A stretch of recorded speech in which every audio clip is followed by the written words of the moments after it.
तो स्वागत है आप सभी का मेरे YouTube चैनल पर। यहाँ हम law of attraction and law of attraction के बारे में बात करते हैं और जानते हैं कि हम लॉ ऑफ अट्रैक्शन की टेक्निक्स को कैसे हम हमारी लाइफ में अप्लाई करके कैसे हम हमारी लाइफ को एकदम बेटर और बेस्ट बना सकते हैं। तो आज मैं आपको अपनी लाइफ की एक ऐसी मैनिफेस्टेशन की सक्सेस स्टोरी, अपनी लाइफ की सक्सेस स्टोरी, अपने एक्स को वापस बैक मैनिफेस्ट करके जो मतलब मैं लाइफ लेसन सीखा उसकी स्टोरी बताने जा रही हूँ। तो ये बात है समथिंग 2019 की। मेरे को एक लड़का मिला जो मतलब उसका मेरे पास इंस्टा पर मैसेज आया।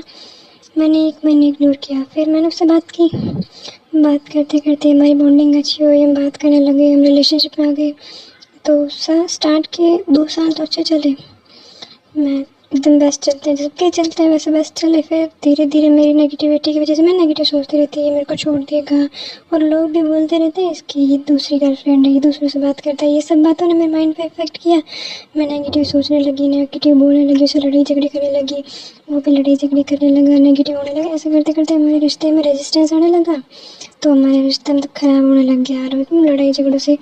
पर तब मेरे को लॉ ऑफ अट्रैक्शन के बारे में पता नहीं था, तो मैं यूट्यूब पे ऐसे वो अपने तांत्रिक बाबा वाले, एस्ट्रोलॉजर वाले, वो नींबू कटिंग एंड ऑल वाले वीडियोस देखती और करती कि क्या पता वो वापस आ जाए, सब सही हो जाए, मंत्र पढ़ने एंड ऑल। पर उससे कोई इफेक्ट नहीं हुआ। तब एक दिन मतलब शायद 2020 या 2021 की बात है, लॉकडाउन का टाइम था शायद। तो मेरे को ऐसे यूट्यूब रैंडमली स्क्रॉल करी थी, तो मेरे को यूट्यूब पे अपने लॉ ऑफ अट्रैक्शन का एक वीडियो सामने आया। इसका थंबनेल देख के मेरे को थोड़ा सा इंटरेस्टिंग लगा, तो मैंने वीडियो ओपन किया। ओपन करते ही पूरा वीडियो देखने के बाद मुझे कमेंट्स पढ़े, तो मेरे को थोड़ा लगा कि हाँ ये वीडियो मेरी हेल्प कर सकता है। तो मैंने और लॉ ऑफ अट्रैक्शन के बारे में सर्च किया, संभवी राज के और सबके वीडियोस देखे, कुछ टेक्निक्स देखी। तो कुछ टेक्निक्स मैंने अपनी लाइफ में अप्लाई की, जैसे 5x5, 3x3, स्क्रिप्टिंग, ओपन अपनी prayer, water technique, 2 cup method, photo manifestation, ऐसे सारी टेक्निक्स अप्लाई की, जिसकी वजह से उसकी बिहेवियर में चेंज आया। उसने मतलब जब हमारी खतरनाक लड़ाई हुई थी, उसने बोल दिया था कि मैं तेरे से बात ही नहीं करूँगा, मेरे को तो पसंद ही नहीं है, मेरे घर वाले तो और कोई लड़की देख रहा है। ऐसे करके मैंने मतलब होप छोड़ दी थी। पर ये ऐसे करके मैंने टेक्निक्स करती रही, मतलब मैं नेगेटिव नहीं थी। जब मेरे को पता था ये तो ठीक है, नहीं है तो ठीक है, क्योंकि चला ही गया, मेरे को तो बस ट्राई करना था। तो वो आया, हमारी बात हुई, हमारे रिश्ते वापस चलने लगा। पर जब मैं टेक्निक्स करती सो सही हो जाता, फिर खराब, अप डाउन ऐसे चलता रहा। अप डाउन समथिंग 1 साल तक अप डाउन चलता रहा। फिर मैं खुद फ्रस्ट्रेट हो गई, खुद परेशान हो गई कि कैसे मैं, कब तक मैं ऐसे करती रहूँगी, कब तक मैं टेक्निक्स करूँगी, सब सही करूँगी, फिर ख़राब होगा, फिर सही करूँगी। तो मैंने उससे मतलब 2021 के पास रिश्ता खुद तोड़ दिया, और 2021 का रिश्ता तोड़ दिया मैंने। फिर उसका कभी मैं थोड़ा बहुत मेरे को याद आती, उसको भी आती, कभी कभी बात हो जाती, मतलब महीने में 1 बार। फिर धीरे धीरे मैंने उससे बात बंद कर दी, कट ऑफ हो गई, मैं अपने पढ़ाई पे ध्यान देने लग गई, अपनी लाइफ में बिजी हो गई। तो समथिंग 10-1 महीने बाद किसी और से सगाई हो गई। तो मैंने कम्प्लीटली उसके बारे में सोचना छोड़ दिया, उसके बारे में होप छोड़ दी। टेक्निक्स तो मैंने उसके बाद की ही नहीं थी 10 महीने तक, पहले की बहुत सारी टेक्निक्स की हुई थी। तो समथिंग 10-11 महीने बाद उसका मेरे पास मैसेज आया मेरे बर्थडे पे। उसने बड़े प्यार से बात की, जैसे मैं तो कभी की ही नहीं हूँ। वो बंदा लिटरली मेरे से इतने प्यार से बात की, मैं तेरे लिए सब कुछ करूँगा, तेरे लिए अपने घर वालों को मना लूँगा, तो बोले तो कल तेरे से शादी कर लूँगा। वो रोया मेरे आगे, मेरे से बात करनी चाहिए। पर जब मैं ये समझ चुकी थी कि ये बंदा मेरे लिए बड़ा ही नहीं है, ये मेरे लिए सही है ही नहीं, तो मैंने फिर उसको एक्सेप्ट नहीं किया। बिकॉज जब मेरे को उसकी ज़रूरत थी तब वो नहीं आया।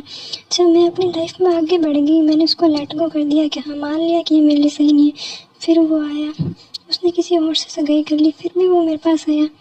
तो मैनिफेस्टेशन में बहुत पावरफुल होती है, बट वो सही इंसान ही मैनिफेस्ट कर सकते हैं। अगर हम ज़बरदस्ती करते हैं कि हाँ मेरे को तो यही चाहिए, मैनिफेस्ट करते हैं कि वो हमारे लिए बड़ा ही नहीं है, वो हमारे लिए सही नहीं है, तो हम उस इंसान के पीछे पड़े रहते हैं कि नहीं यही चाहिए।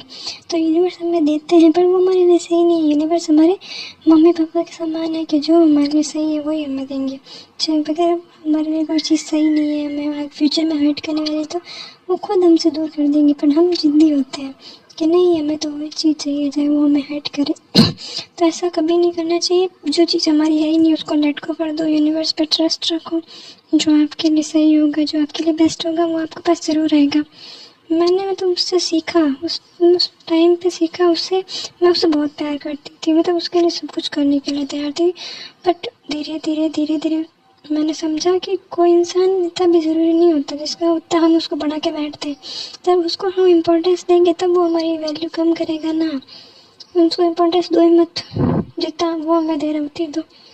मैंने उसको लेट गो किया और वो अपने आप वापस आया। मतलब वो सब ईगोइस्टिक बंदा था, मतलब कभी नहीं रोता था। और मैं लिटरली शॉक थी जब 11th मंथ बाद आया और मेरे सामने गिर गया, अड़ाया, रोया, पैर में पड़ जाऊंगा, ये कर लूँगा, हाथ जोड़ता हूँ। पर जब मैंने उसको एक्सेप्ट नहीं किया, अगर मैं उसको उस टाइम एक्सेप्ट कर लेती तो आज शायद तक वही ऑन ऑफ वाली सिचुएशन चलती रहती और मैं मतलब डिप्रेशन एंजाइटी में रहती और टेक्निक्स करती रहती, दुखी रहती।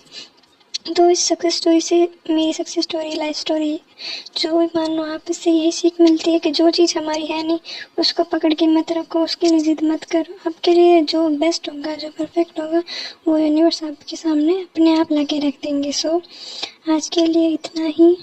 आई होप आपको समझ आया होगा कि भगवान आपको, यूनिवर्स आपको वही चीज़ देते हैं जो आपके लिए सही होती है। Thank you for watching. अगर आपको मेरे से कांटेक्ट करना है, मेरे से कोई प्रॉब्लम का सॉल्यूशन चाहिए, कोई बात करनी है, तो आप मेरे इंस्टा पे डीएम कर सकते हैं। इंस्टा आईडी है divine magic with v 1111। Thank you.